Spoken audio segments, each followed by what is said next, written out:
Hello everyone, कैसे हो सब? बढ़िया जी। चलो सर, हम लोग ने क्या देखा था लास्ट लेक्चर के अंदर? लास्ट लेक्चर के अंदर सर आपने बताया था हमें about recording of hire purchase transactions in the books of hire purchaser. अब हम लोग क्या डिस्कस करेंगे? अब हम डिस्कस करेंगे सर हायर वेंडर जो है उसकी बुक्स के अंदर जो ये ट्रांजेक्शन्स हैं इनकी एंट्री किस तरीके से होती है। तो अभी बुक्स हम लोग किसकी देखेंगे? Books of hire vendor. जो आपका हायर वेंडर है वो किस तरीके से इन ट्रांजेक्शन्स को अपनी बुक्स के अंदर रिकॉर्ड करेगा। तो जिस तरीके से हमने देखा हायर परचेजर के केस में दो मेथड थे, उसी तरीके से हायर वेंडर के केस में भी क्या है, आपके दो मेथड होते हैं। There are two methods of recording hire purchase transactions in the books of hire vendor. The selection of the method is based on the type and value of goods sold, volume of transaction, the length of the period of purchase, etc. These two methods are as follows. कौन कौन से आपके हैं methods of recording hire purchase transaction? First आपका है sales method और second आपका है इंटरेस्ट सस्पेंस मेथड। फर्स्ट क्या आपका? Sales method. अभी हम लोग जो डिस्कस करने जा रहे हैं वो कौन सा मेथड स्टार्ट कर रहे हैं? हम लोग सेल्स जो आपका मेथड है वो हम लोग स्टार्ट कर रहे हैं। क्या होता है फिर से हम लोग देखते हैं उसी तरीके से। सबसे पहले क्या होगा? गुड्स बेचेगा कौन? Hire vendor. किसको? हायर परचेजर को। हायर परचेजर क्या होगा? डेटर कहलाएगा। और हमने बेचा तो वो हमारे लिए क्या है? सेल्स। और सेल्स कौन से वाली? हायर परचेज वाली। तो एंट्री क्या करेंगे सर? हायर सबसे पहले कौन से केस में होती है आपकी एंट्री? तो लिखोगे when goods are sold, when goods are sold under hire purchase system। Hire purchase system में जब आप गुड्स बेचोगे तो क्या एंट्री होगी? गुड्स किसको बेचा आपने? हायर परचेजर को। हायर परचेजर से आपको पैसे लेने हैं, वो आपका डेटर होगा। तो लिखेंगे hire purchaser account debit to hire purchase sales account. Being goods sold on hire purchase. Goods को हायर परचेज पे बेचने की एंट्री क्या करोगे? हायर परचेजर को गुड्स बेचा आपने तो लिखोगे hire purchaser account debit to hire purchase sales account. और एंट्री कौन सी अमाउंट से होगी? कैश प्राइस से। सेकंड एंट्री, गुड्स बेच दिया उसके बाद क्या होता है? उसके बाद सर हमें बैठ करके एग्रीमेंट की बात करनी होती है। एग्रीमेंट पे कुछ अमाउंट हम लोग रिसीव करते हैं जिसको हम लोग बोलते हैं डाउन पेमेंट। तो व्हेन डाउन पेमेंट रिसीव्ड, ये क्या है? हायर वेंडर है। वेंडर क्या करेगा? डाउन पेमेंट को रिसीव करेगा। रिसीव करेगा तो इसके पास पैसा आएगा। पैसा आएगा तो कौन सा अकाउंट डेबिट होना चाहिए? बैंक अकाउंट डेबिट टू, किसने दिया ये पैसा इसको? Higher purchaser account.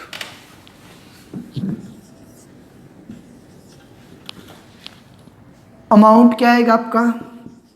जितना डाउन पेमेंट है वो आपका आ जाएगा अमाउंट के कॉलम में। अब क्या होगा सर? बीइंग नरेशन क्या डाल देंगे हम लोग? Being down payment received. Being down payment received. अब क्या सर? इसके बाद बात आती है फर्स्ट इंस्टॉलमेंट की। अब जो वेंडर है वो फर्स्ट इंस्टॉलमेंट मांगेगा किससे? हायर परचेजर से। तो हम लोग लिखेंगे when instalment due, when instalment due, जैसे ही आपकी इंस्टॉलमेंट ड्यू हुई तो आपने परचेजर को बोला परचेजर इंस्टॉलमेंट दो। परचेजर बोलता अच्छा, मैंने कहा हाँ। बोले इंस्टॉलमेंट में क्या क्या? मैंने कहा जो भी प्राइस था प्रिंसिपल वाला वो प्लस इंटरेस्ट। बोले इंटरेस्ट कितना? तो मुझे क्या करना पड़ेगा? इंटरेस्ट कैलकुलेट करके देना पड़ेगा। इंटरेस्ट कैलकुलेट करूंगा, वो मेरे लिए क्या है? मैं कौन? Hire vendor. मेरे लिए वो क्या है? इनकम। तो क्या करूंगा? To interest. और मुझे वो पैसा लेना किससे है? लेना है सर हायर परचेजर से। एंट्री क्या बनेगी आपकी? Hire purchaser account debit to interest account.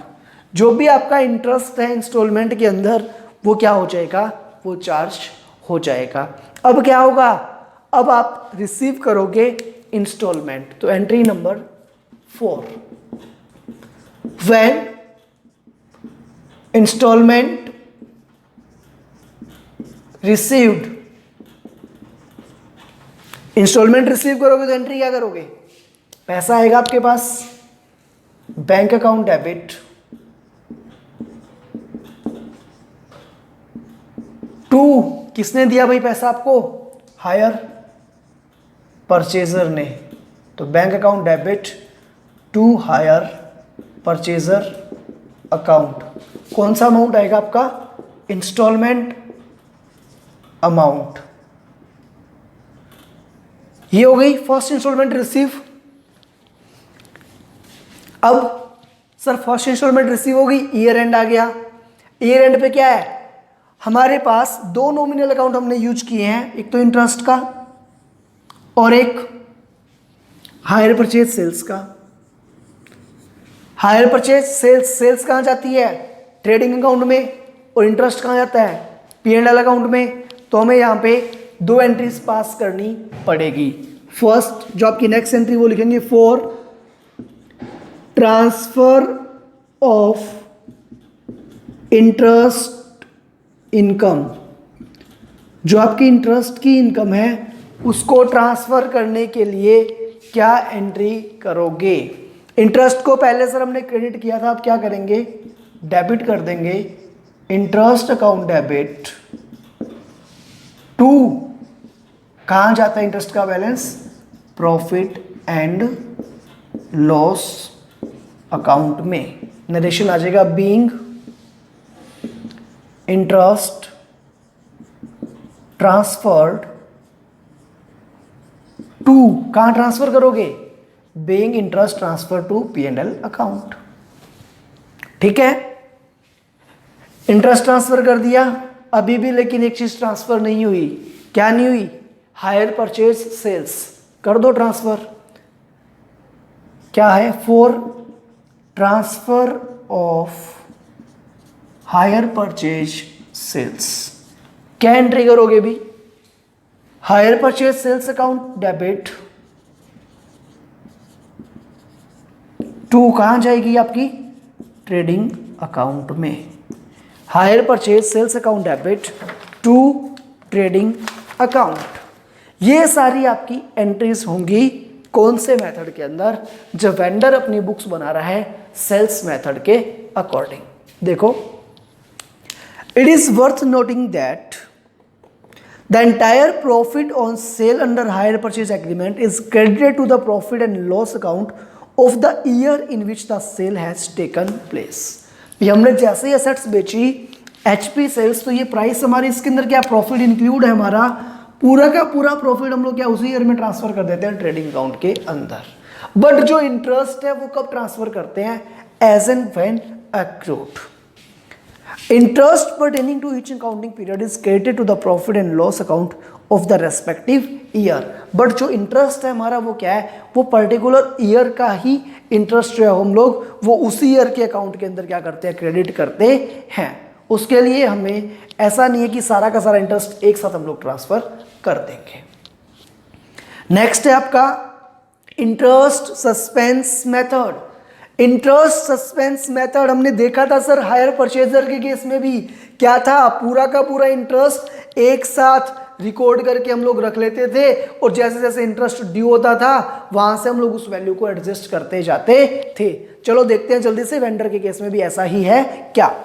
This method is almost similar to the sales method. बोलता है ये भी किसके जैसा है, सेल्स मेथड के जैसा है, except the accounting for interest. Interest की अकाउंटिंग छोड़ दो भाई, यहां पे हम लोग कुछ कुछ और बातें करेंगे, बोले बाकी सब चीजें क्या है आपकी सेम है।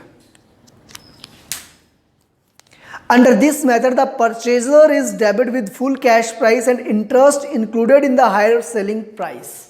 तो हम क्या करेंगे सर, हमने जो अलग अलग एंट्रीज थी जो परचेजर के केस में देखी थी, बायर के केस में देखी थी, उसी तरीके से हम लोग यहाँ पे एंट्री करेंगे, किससे, असेट्स के साथ इंटरेस्ट को इंक्लूड करके। Credit is given to the hire purchase sales account and interest suspense account. Entry क्या बनेगी आपकी, hire purchaser account debit to hire purchase sales और to interest suspense. When the installment is received, the bank account is debit and hire purchaser account is credit. At the same time, an appropriate amount of interest is removed from the interest suspense account and credit to the interest account. तो जो हमारी ये entry है sir, ये क्या रहेगी, same hire purchaser to HP sales. एक entry और कर देंगे, hire purchaser account debit to interest suspense. जब हम लोग इंटरेस्ट ड्यू करने की एंट्री करेंगे तो एंट्री क्या बनेगी, interest suspense account debit to interest. At the same time, appropriate amount of interest is removed from the interest suspense account and credit to the interest account. At the same time of preparation of final accounts, interest is transferred to the credit of P&L account. The balance of the interest suspense, वहाँ पे क्या किया था, वहाँ पे sir higher vendor से हमने interest suspense less किया था, या हम लोग हायर परचेजर से क्या करेंगे, इंटरेस्ट सस्पेंस का लेस कर देंगे बैलेंस, और जो बचा हुआ है वो एज ए डेटर आपकी बुक्स के अंदर शो कर रहा होगा।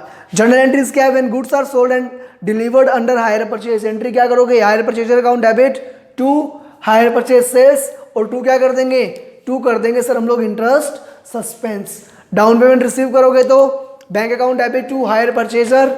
इंटरेस्ट ड्यू करेंगे तो सर हायर परचेजर की जगह क्या आ जाएगा, interest suspense account debit to interest account. Interest account को क्लोज करोगे तो interest account debit to P&L, और सेल्स को जब आप ट्रांसफर करोगे तो HP sales account debit to trading account. ठीक है, तो एंट्रीज के अंदर कोई बहुत बड़ा डिफरेंस आने वाला नहीं है। जैसा आपने हायर वेंडर के केस में देखा, हायर परचेजर का भी वैसा होता है, परचेजर के जैसा वेंडर का, वेंडर के जैसा परचेजर का।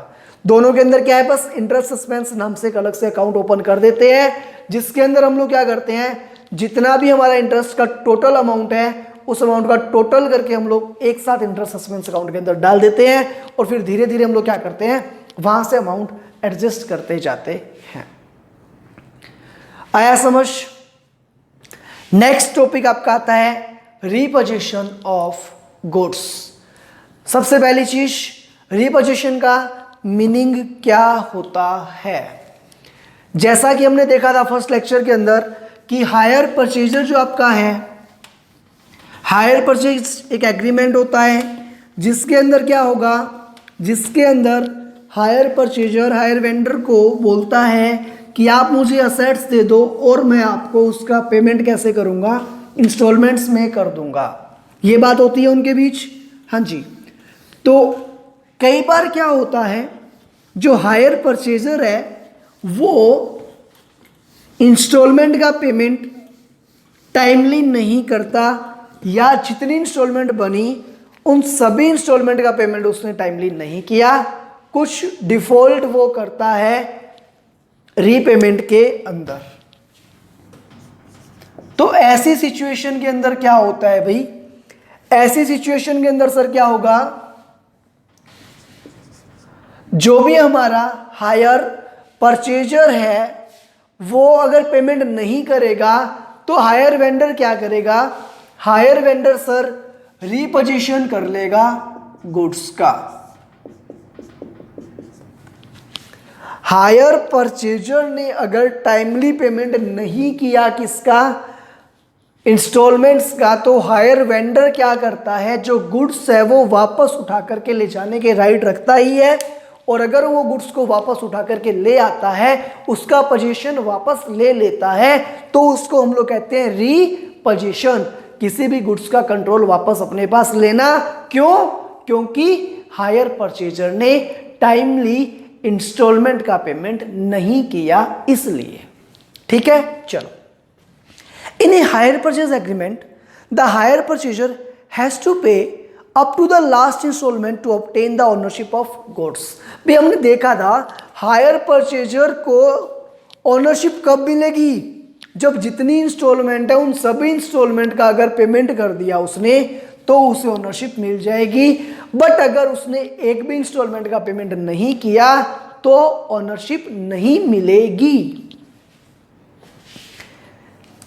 If the hire purchaser fails to pay any of the installments, the hire vendor takes the assets back in its actual form without any refund of the earlier payments to the hire purchaser।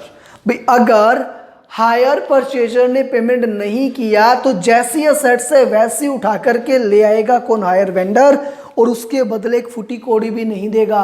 किसको? Higher purchaser को। The amount received from the hire purchaser through down payment and installments are treated as the hire charges by the hire vendor। भी आपने जितने पैसे मुझे अब तक दिए हैं वो सब मैं क्या मान लूंगा, वो मैं मान लूंगा किराया, रेंट मान लूंगा, हायर चार्जेस मान लूंगा। आपने इतने दिन असेट्स काम में ली थी ना, तो उसके लिए आपने क्या दिया है, मुझे भाड़ा दिया है, किराया दिया है, हायर चार्जेस दिए हैं। मैं आपको कुछ भी वापस रिफंड करने वाला नहीं हूं। दिस, अब यह बोलता है कि आगे द अमाउंट रिसीव्ड, ये हो गया आपका चार्ज कर लेगा। This act of recovery of possession of the assets is termed as repossession. इस तरीके से असेट्स वापस लेना क्या कहलाता है, आपका रीपोजीशन कहलाता है। Repossessed assets are resold to any other customer after repairing और रिकंडीशनिंग इफ नेसेसरी। भाई आप मेरे से कोई असेट्स लेकर के गए थे, आपने काम में ली, तो जैसे ही वो नहीं आती एज इट इज वैसी तो नहीं होगी, सेकेंड हैंड हो गई, तो हो सकता है मुझे क्या करनी पड़े, अगर मैं उसको फिर से बेचना चाहता हूं किसी और को, तो मुझे उसकी कुछ रिपेयरिंग या रिकंडीशनिंग करवाने की जरूरत हो सकती है। वो सब मैं करवाऊंगा, वो करवाने का काम मेरा है, वो करवा के मैं क्या करूंगा, वापस से उस असेट्स को बेच दूंगा। According figures relating to repossessed assets are segregated from the normal hire purchase entries. Repossession are then accounted for in separate goods repossessed account। कहते हैं नॉर्मल गुड्स आपका जो वो तो आपका रेगुलर गुड्स हो गया, वो तो सही एकदम फ्रेश है। ऐसा गुड्स क्या सेकेंड हैंड हो गया ना, तो सेकेंड हैंड होने के कारण उसका नेम आपने चेंज कर दिया, आप उसको नॉर्मल गुड्स को बोल के ना क्या बोलते हो, रीपोजेस्ड गुड्स बोलते हो। भी एक तो आपका नॉर्मल गुड्स जो एकदम फ्रेश है, जिसको आप एक्चुअल प्राइस जो भी आपकी डिसाइड करनी है उसके अकॉर्डिंग आप बेचोगे। बट दूसरा क्या है, रीपोजेस्ड गुड्स, जहां पे कुछ बार्गेनिंग चल जाएगी, वो एक्चुअल के अंदर वैसा गुड्स नहीं है जैसे आपके फ्रेश वाले गुड्स होते हैं।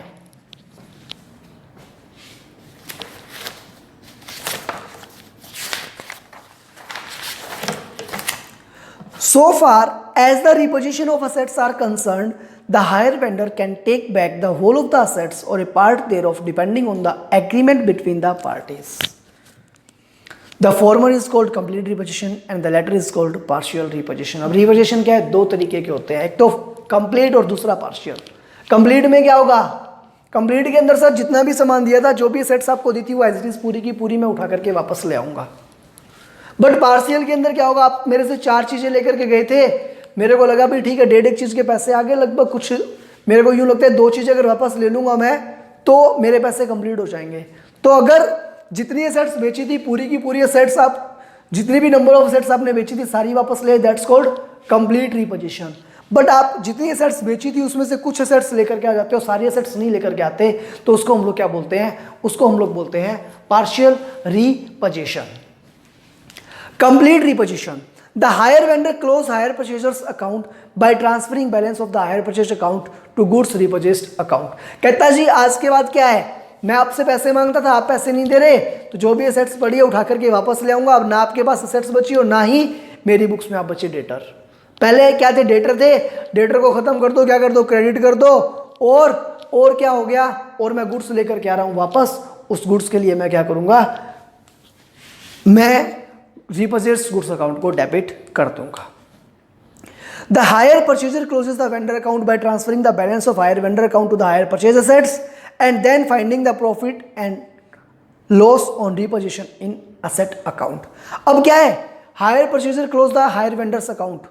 higher purchaser higher vendor का अकाउंट क्लोज करेगा, कैसे करेगा, हायर वेंडर को जो भी उसने लेना देना करना है वो किया, बाकी hire vendor account debit to assets. अब मेरे पास असेट्स नहीं रही, पहले मैंने असेट्स को डेबिट किया था, अब असेट्स को कर दूंगा क्रेडिट, और डेबिट किसको कर दूंगा, हायर वेंडर को। After repossession the vendor may incur expenses on repossessed stock and may sell the same in due course of time.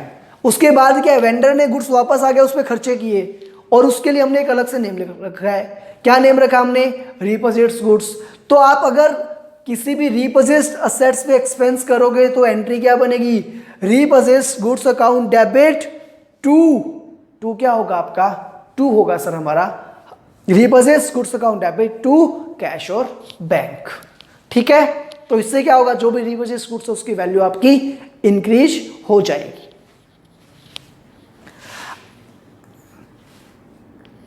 अब देखो एंट्रीज के लिए बता रहा है, बुक्स ऑफ हायर परचेजर, जब हायर परचेजर बुक्स जो असेट्स खरीदता है तो क्या एंट्री करता है, असेट्स टू वेंडर, वेंडर क्या करता है, परचेजर टू सेल्स। इंस्टॉलमेंट अगर आती है तो vendor to cash, cash to purchaser. Interest के लिए इनकम के लिए एक्सपेंस बुक करते हैं, और जब गुड्स वापस जाता है तो क्या हायर परचेजर के लिए क्या है, असेट्स चली गई तो टू असेट्स, किसको गई, हायर वेंडर को, तो hire vendor to hire assets. और जो आपका वेंडर है वो क्या एंट्री करेगा, repossessed goods account debit to hire purchaser. Partial repossession में क्या होता है, in case of partial repossession only part of assets is taken back by the hire vendor and other part is left with the purchasers. The general entries are as usual up to the date of default, expecting entry for payment in the books of both the parties. As a portion of the assets is still left with the higher purchaser, neither party closes the account of other in their respective books। भाई कुछ assets वापस आ गई, वो चीजें खत्म हो गई, लेकिन कुछ रिश्ता तो अभी भी हमारा बाकी है ना। आप मेरे से 5 असेट्स लेकर के गए थे, 3 असेट्स में वापस ले आया, क्यों, क्योंकि आप पेमेंट नहीं करे थे इन 5 की इंस्टॉलमेंट्स का, लेकिन अभी भी 2 असेट्स का रिश्ता तो हमारा बाकी है ना। तो इसलिए ये एक दूसरे की बुक्स के अंदर अकाउंट क्लोज नहीं करेंगे, कुछ ना कुछ इनका बैलेंस चलता रहेगा। Assets are repossessed at a mutually agreed value based on agreed rate of depreciation which is an enhanced rate. क्या होगा, कहते जैसे मैं असेट्स लेकर के आया, मुझे लगता है भी मेरी असेट्स क्या नहीं है, मुझे जान से प्यारी है, तो मैं क्या करता हूँ, मैं डेप्रिसिएशन कम चार्ज करता हूँ, भी 10% ही लगाऊंगा, मैं तो मेरी 10 साल चलेगी, मैं तो 10% की रेट के एसएलएम से डेप्रिसिएशन चार्ज कर लूंगा, 10 साल मेरी एसेट्स चलने वाली है। सेलर बोलता क्या है, तेरे जैसे इतने आते हैं, ये एसेट्स क्या है, 5 साल ही चलती है, कैसे भी काम ले रहा हूँ 5 साल चलती है, 20% चार्ज करूंगा। तो बायर बोल रहा है 10%, सेलर बोल रहा है 20%। जब तक बायर अपनी बुक्स में कर रहा है कैसे करेगा, 10% के अकॉर्डिंग। सेलर की वापस लेने की बारी आएगी तो क्या बोलेगा, मैं तो 20% काट के लूंगा, तू तेरा कुछ भी करता होगा, तू तो नवाब है, तू तो क्या करता है, डेप्रिसिएशन चार्ज ही नहीं करता, लेकिन मैं तो मेरे अकॉर्डिंग क्या मानना है, मेरा मानना ये कि 20% डेप्रिसिएशन चार्ज होता है। तो अगर मैं ये सेट्स वापस लूंगा तो कैसे लूंगा, 20% डेप्रिसिएशन काट के लूंगा। हो सकता है दोनों की क्या रेट ऑफ डेप्रिसिएशन अलग अलग आ रही हो। The hire vendor debit the goods repossessed account and credit the hire purchaser account with the value as agreed upon on the repossession. तो यहां से साथ साथ में क्या आपकी एंट्रीज बनती जा रही है, एंट्रीज आप साथ के साथ नोट कर सकते हो। Similarly the higher purchaser debit the higher vendor account and credit the asset account with the same amount.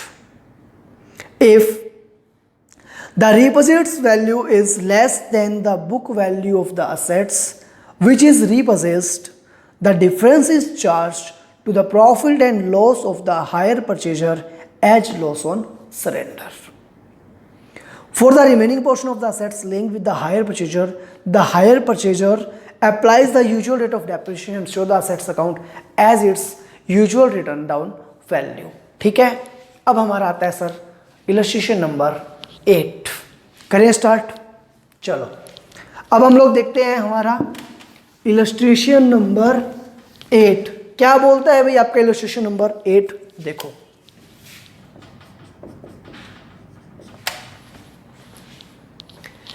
X Limited purchase 3 milk vans from super Motors. दो फर्म है भाई आपकी, एक तो क्या एक्स लिमिटेड और दूसरी क्या है आपकी सुपर मोटर्स। एक्स लिमिटेड ने सुपर मोटर्स से क्या किया, 3 मिल्क वैन परचेज करी है। X Limited purchase 3 milk vans from Super Limited costing 75,000 each. 3 milk van है at the rate 75,000 rupees each की एक्स ने ली है सुपर मोटर्स से। Payment was to be made 45,000 down and the remainder 3 equal installment together with interest at the rate 9%। Payment कैसे करना है, तो बोले 45,000 कैश डाउन पेमेंट। ये 45,000 ईच है या फिर तीनों का मिलाकर के है। देखो ध्यान से देखो जरा कि आपने तीनों के 15 करके 45 दिए है या 45,000 ईच दिए हैं। तो वहां पे ईच वर्ड यूज नहीं किया हुआ। इट मीन्स आपने टोटल जो है 75,000 इंटू 3 2,25,000 वैल्यू की मिल्क वैन्स खरीदी थी। उसमें से आपने डाउन पेमेंट कितना किया है 45,000। बच गया कितना 1,80,000 जिसपे चार्ज करना है interest eight the rate 9% per annum.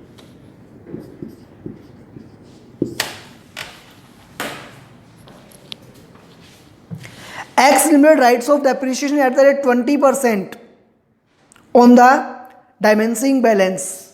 X limited charge करती है डेप्रिसिएशन 20% WDV से।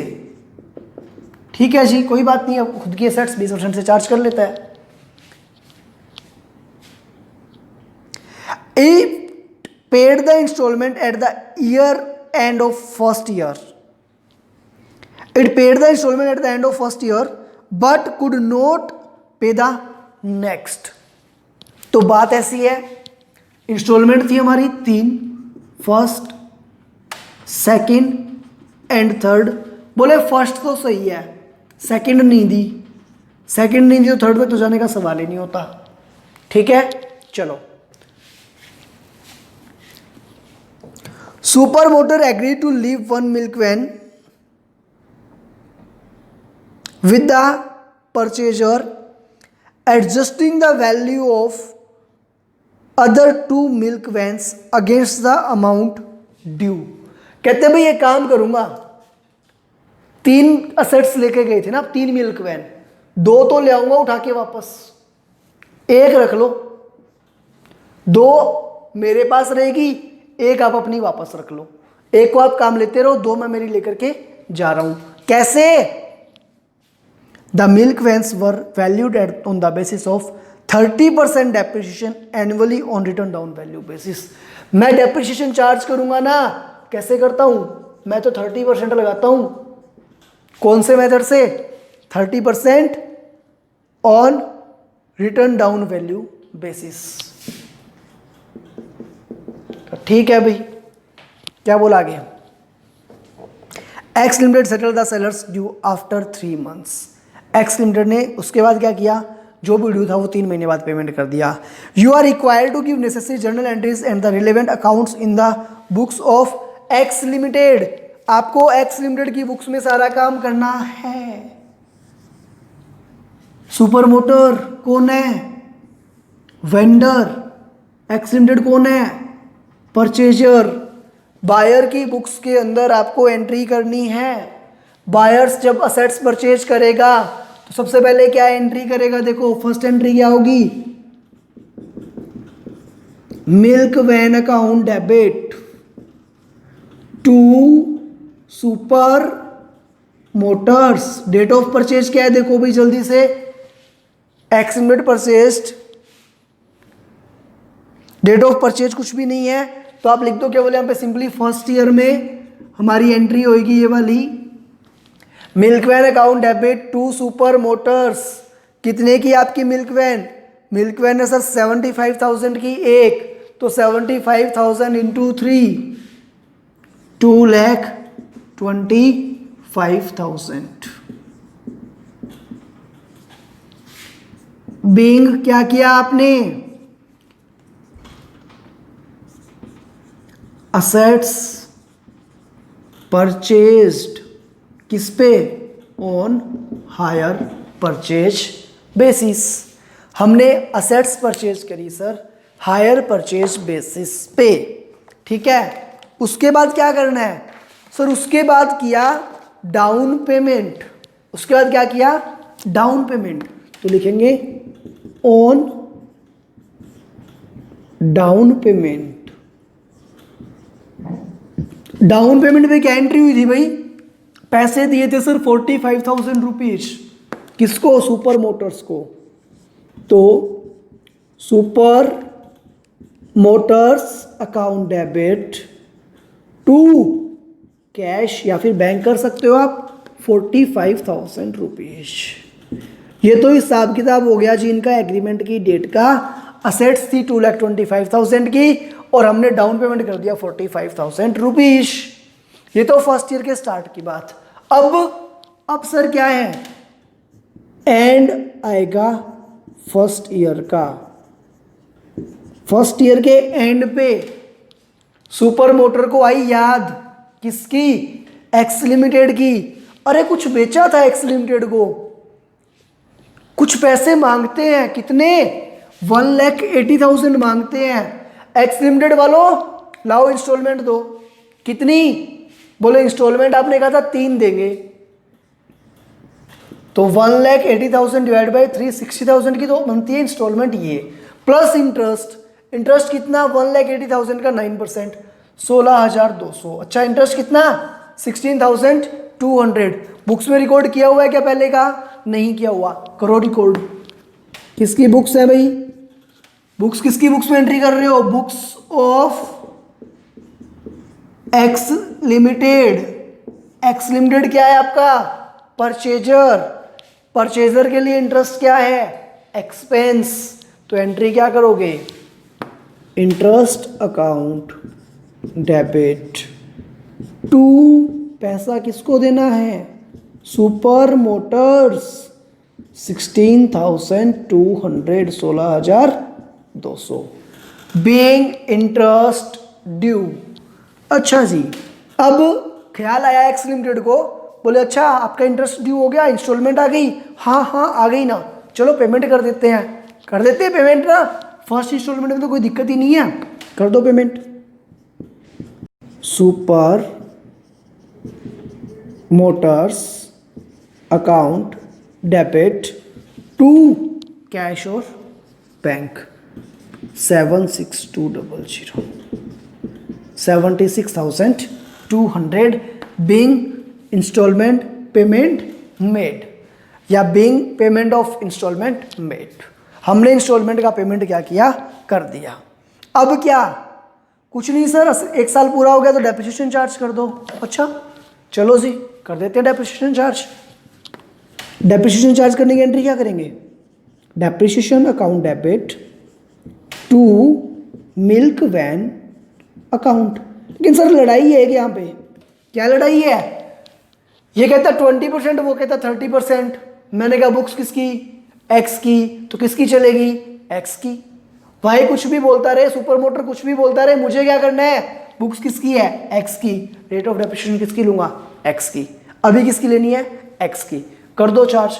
कितना करना है? 20% WDV पे। तो 2,25,000 का 20% 45,000 रुपीज आप क्या करोगे? आप चार्ज कर दोगे depreciation. Depreciation account debit to milkman कितना? 45,000।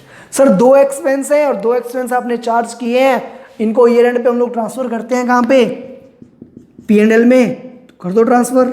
Profit and loss account debit to depreciation 45,000 to interest 16,200 total 61,200 being expenses transferred to profit and loss account.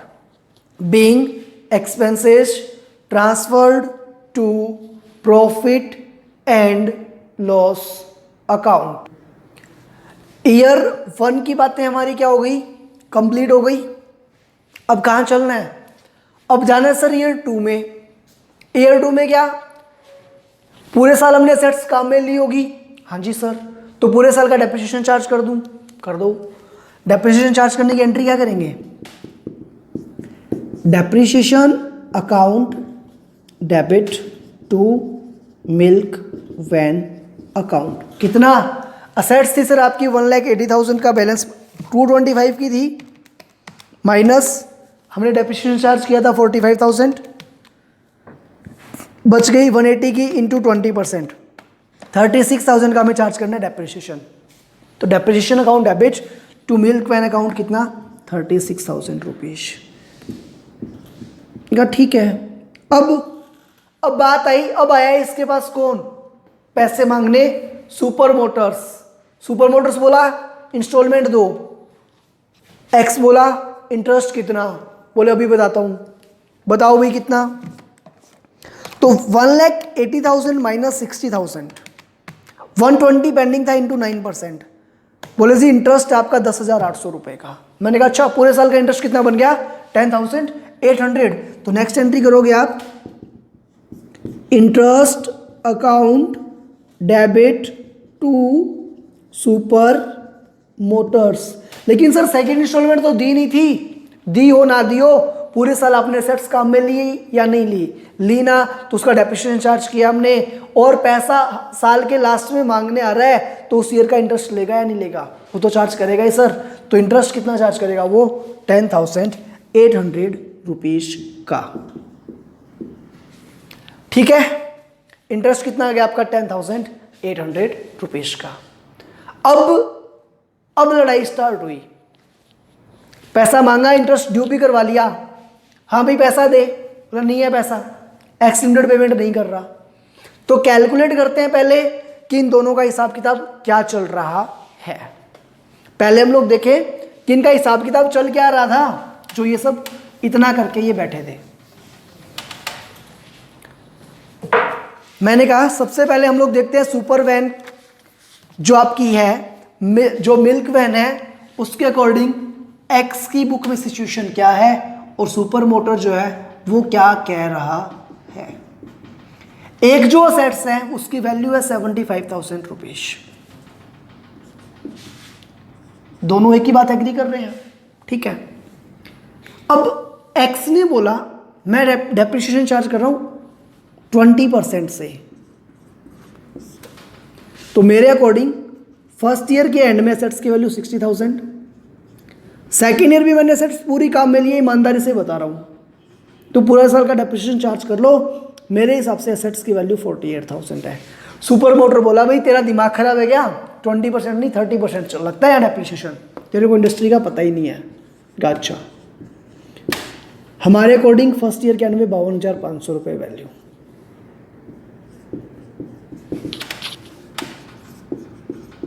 Second year भी काम में ली ना तूने, खुद बोल रहा है. तो 52,500 52,500 इंटू 30%, 15,750 15,750.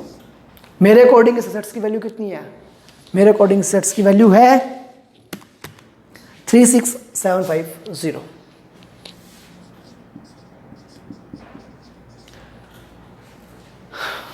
कितनी एसेट्स वापस ली, 2, 96,000, 73,500. ये कहता है मेरी एसेट्स की वैल्यू 96,000 की है, बोला नहीं 73,500 में लूंगा. लड़ाई हो गई, ठन गई दोनों की आपस में, लेने वाला तो ये ना, तो वैल्यू तो ये लगाएगा, उसी पे जाएगी चीज. 73,500 में लेके चला गया. तो इसने अपनी बुक्स में रिकॉर्ड कितने की कर रखी है, 96,000 की. लॉस कितना हो गया, 96,000 माइनस 73,500, लॉस हो गया सर 22,500 का. 22,500 का लॉस हो गया। क्यों? क्योंकि मेरी बुक्स में सेट्स की वैल्यू 96,000 और वो लेके कितने पे गया है? 73500 पे लेकर के गया है। ये बात समझ आई? बोलो भाई, कैसे निकाला? अलग तरीके से आप कर सकते हो, तीनों सेट्स का एक साथ कर लो, फिर आप क्या करो, दो का अलग कर लो, फिर उसके अकॉर्डिंग कैलकुलेट कर लो। वो आप पे डिपेंड करता है आप किस तरीके से इसको करना चाहते हो। अल्टीमेटली क्या है, 73,500 का सामान इसको रिसीव हो गया, ऐसा ये एग्री कर रहा है। ये कहता भी मैं तुमसे जो सामान लिया ना वो कितने का? 73,500 का है। कौन लेके गया? Super Motors. हम लोग क्या एंट्री करेंगे? सुपर मोटर्स हमारा सामान ले गया, तो सुपर मोटर्स अकाउंट डेबिट कितने का ले गया? 73,500 का। लॉस ऑन असेट्स कितने का? 22,500 का। टू असेट्स, आपकी बुक से असेट्स कितने की खत्म होगी भाई? 96,000 की। असेट्स का नेम क्या आपका? Milk van. तो यहां पे कर दोगे 2 मिल्क वैन 96,000। ये बात हुई सेकेंड ईयर की। अब जो डेप्रिसिएशन था हमारा चार्ज किया हुआ, उसको ट्रांसफर करना है कहां पे? P&L में। डेप्रिसिएशन को कहां ट्रांसफर करना है? P&L में। कर दो ट्रांसफर, इंटरेस्ट टू डेप्रिसिएशन को ट्रांसफर करने की एंट्री कर दोगे। P&L अकाउंट डेबिट कितना? 2 डेप्रिसिएशन 36,000। ये तो आप ऑलरेडी कर चुके हो, जो असेट्स आपने बेची उसके साथ। असेट्स पे डेप्रिसिएशन कितना चार्ज किया आपने? 36,000 कर दिया ना। तो P&L टू डेप्रिसिएशन कितना किया आपने? 36,000 और टू इंटरेस्ट कितना? 10,000। कितना था इंटरेस्ट? 10,800। टोटल 46,800 आपने ट्रांसफर कहां कर दिया? P&L में। अब कितनी असेट्स बच गई? एक असेट्स, उसकी वैल्यू कितनी है? ये सब करने के बाद क्या करना है? देखो उसके बाद ये बोला गया कि जो भी बैलेंस ड्यू बच गया, जो भी बैलेंस ड्यू बचा, उसका पेमेंट कब किया जाएगा? आफ्टर 3 मंथ्स किया जाएगा। अब हमें कैलकुलेट करना है कि इनका बैलेंस क्या बचा हुआ है। बैलेंस क्या बचा हुआ कैलकुलेट कैसे करोगे? तो देखो स्टार्टिंग में टोटल अमाउंट कितना था? 2,25,000, 2,25,000। उसके बाद क्या हुआ? 45,000 का कैश पेमेंट हो गया था, 180 बचा था, प्लस इंटरेस्ट चार्ज किया था हमने 16,200 का। तो 60,000 प्लस 16,200 76,200 का कर दिया था बंदे ने पेमेंट, और 1,20,000 थे ड्यू। 1,20,000 बाकी थे। हमने मांगी सेकेंड इंस्टॉलमेंट कितने की? इंटरेस्ट था उसमें सर 10,800 का। टोटल हो गया हमारा 1,20,000 प्लस 10,800 माइनस क्या? उस दिन सर उसने हमें सुपर वैन वापस करी थी जिसकी वैल्यू हमने मानी थी 73500 की। तो 57,300 57,300 रुपये हम क्या है आज भी उससे मांग रहे हैं। 57,300 रुपीज क्या है आज भी आउटस्टैंडिंग है, जिसका उसने पेमेंट कब किया है? जिसका पेमेंट किया है सर उसने थर्ड ईयर में जाकर के। तो जब थर्ड ईयर में आप ये पेमेंट करोगे तो क्या एंट्री करोगे?